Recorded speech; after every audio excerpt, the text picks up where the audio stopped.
No episódio de hoje, eu quero falar com você sobre o efeito das nossas crises nas nossas vidas.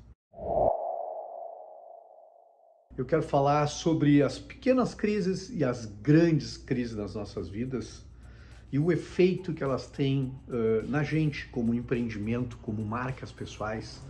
E eu sempre tenho defendido essa ideia nas minhas palestras, e quem já me escutou por aí sabe disso, que muitas vezes as pessoas nos perguntam como se diferenciar, Arthur, como é que eu posso me diferenciar como marca pessoal?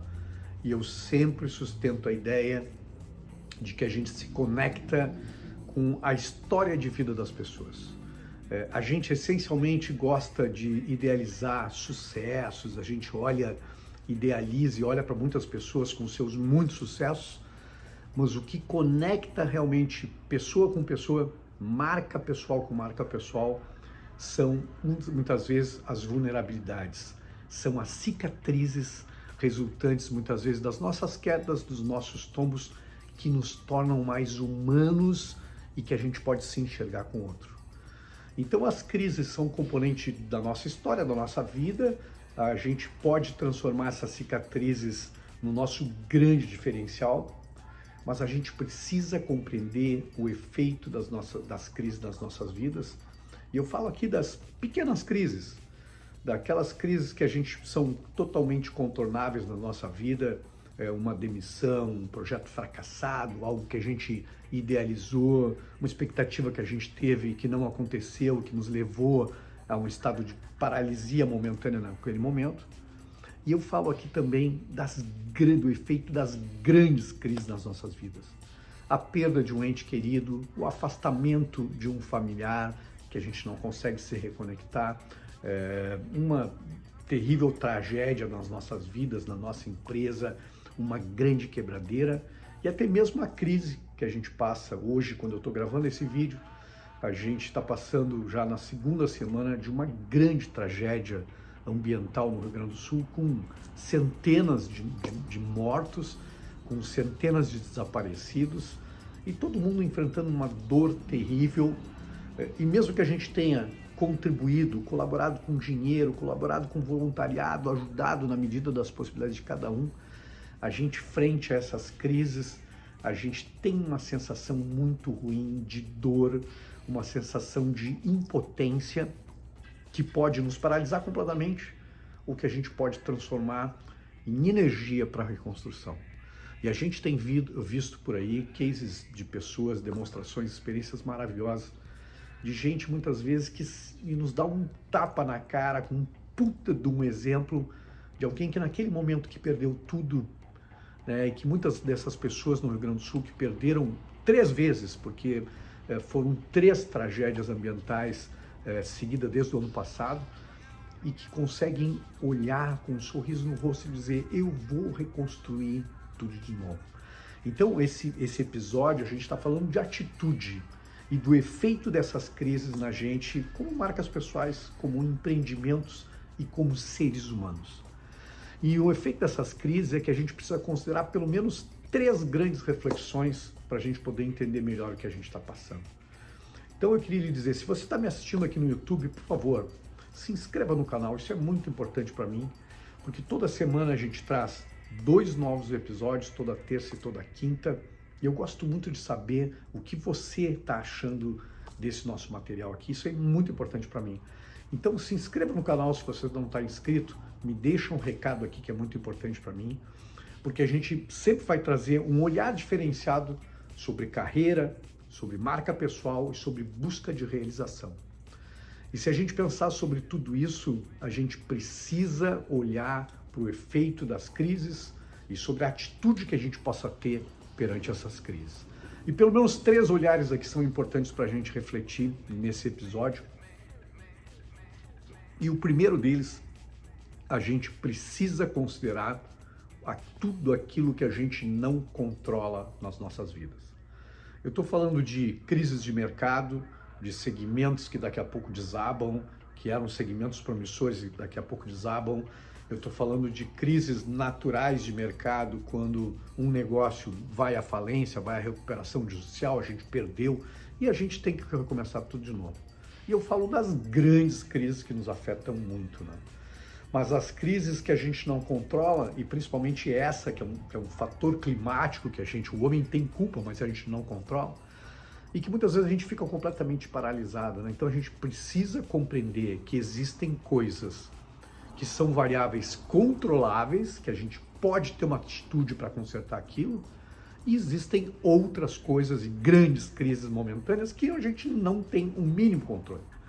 A gente passou pela Covid, a gente está passando por essa grande tragédia e a gente não tem controle sobre isso. Então a gente pode ficar fechado para dentro, remoendo essa dor, ou a gente pode ter uma atitude transformadora.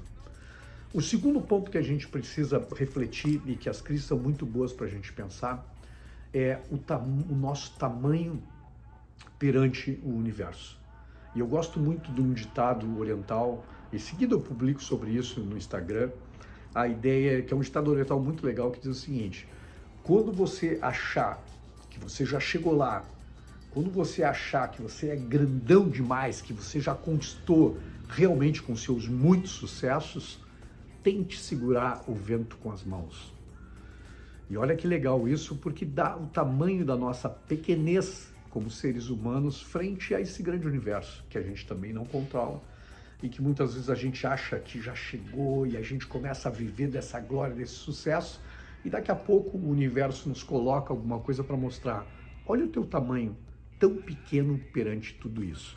Então acho que é uma questão de humildade nas crises, da gente reconhecer não só aquilo que a gente não controla, mas também o nosso tamanho perante o universo. E isso não quer dizer que a gente não vá valorizar a nossa potência interior, as nossas forças, as nossas habilidades, as nossas capacidades, a imensidão transformadora que cada um tem como ser humano.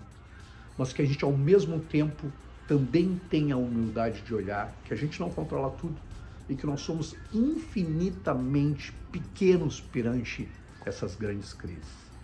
Mas o terceiro aspecto que eu queria que você considerasse aqui é que muitas vezes a gente acha que já chegou lá porque a gente acumulou um monte de sucesso, a gente tem uma bagagem muito grande, ou a gente já tem autoridade, ou a gente tem visibilidade com aquilo que a gente faz, domínio de um tema, e a gente acha que pode tocar as coisas sozinhos. E são nas crises que a gente consegue reconhecer o valor do outro na nossa vida.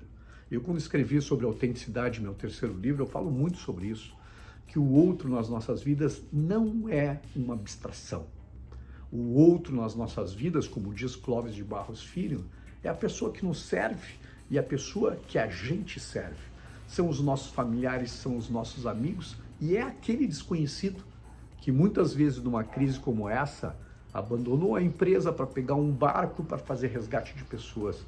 Uma pessoa que abandonou suas empresas e veio com seu avião socorrer outras pessoas, que não precisava fazer isso, né, que poderia estar tranquilo curtindo seus milhões, mas que veio. Gente muito endinheirada e gente muito humilde que abandonou o seu fazer para ajudar outras pessoas, para salvar vidas, né?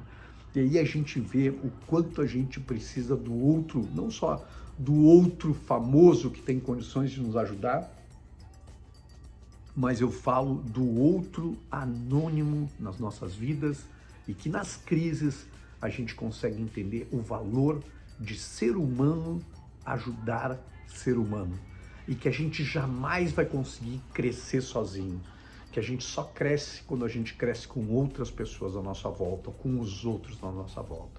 O que me leva para o meu último ponto que eu queria que você considerasse muito, que é o conceito de um escritor que eu adoro, que é Nassim Taleb, e que escreveu um livro chamado Antifragilidade. É um livro pesado, é um livro denso, é para quem gosta de boa leitura, mas o conceito é muito fácil de explicar e que eu acho que ele fecha muito bem esse nosso episódio, porque ele diz o seguinte, que existem coisas frágeis e coisas que não são o contrário de frágil, que não são fortes, mas que são antifrágeis. E o grande exemplo que o Nassim Taleb dá é que se a gente olhar para uma taça de cristal, essa taça de cristal é totalmente frágil. Qualquer pressão sobre ela, qualquer batida, ela vai quebrar. E a gente precisa protegê-la, porque ela é muito frágil. E existem outras coisas na vida que são antifrágeis, que podem sofrer pressão e que essa pressão é boa para crescer. E eu uso um dos exemplos dele aqui, que é a massa de pão. E a massa de pão, para crescer, para o pão realmente se tornar pão, alimento, ele precisa ser sovado, ela precisa descansar, precisa tirar o ar de dentro da massa, precisa sofar muitas vezes para ela poder crescer. Então, a minha analogia aqui com antifragilidade é que o ser humano é antifrágil.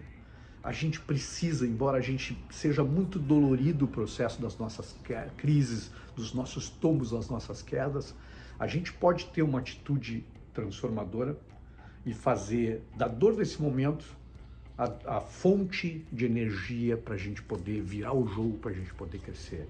Ou seja, essa antifragilidade significa que a gente precisa dessa pressão, a gente precisa às vezes da dor para a gente reconhecer coisas que a gente não reconhecia.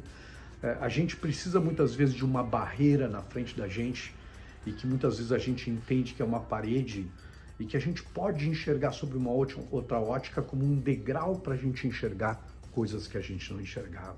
É assim que eu vejo a crise na minha vida, as muitas crises que eu passei e que eu passo, sempre olhando por essa ideia, que essa crise vai me tornar melhor, que essa crise vai promover a força da minha antifragilidade para eu enxergar o que eu não enxergava, para eu compreender o que eu não compreendia, para eu olhar com outros olhos, para eu me conhecer melhor e aí me tornar uma pessoa melhor.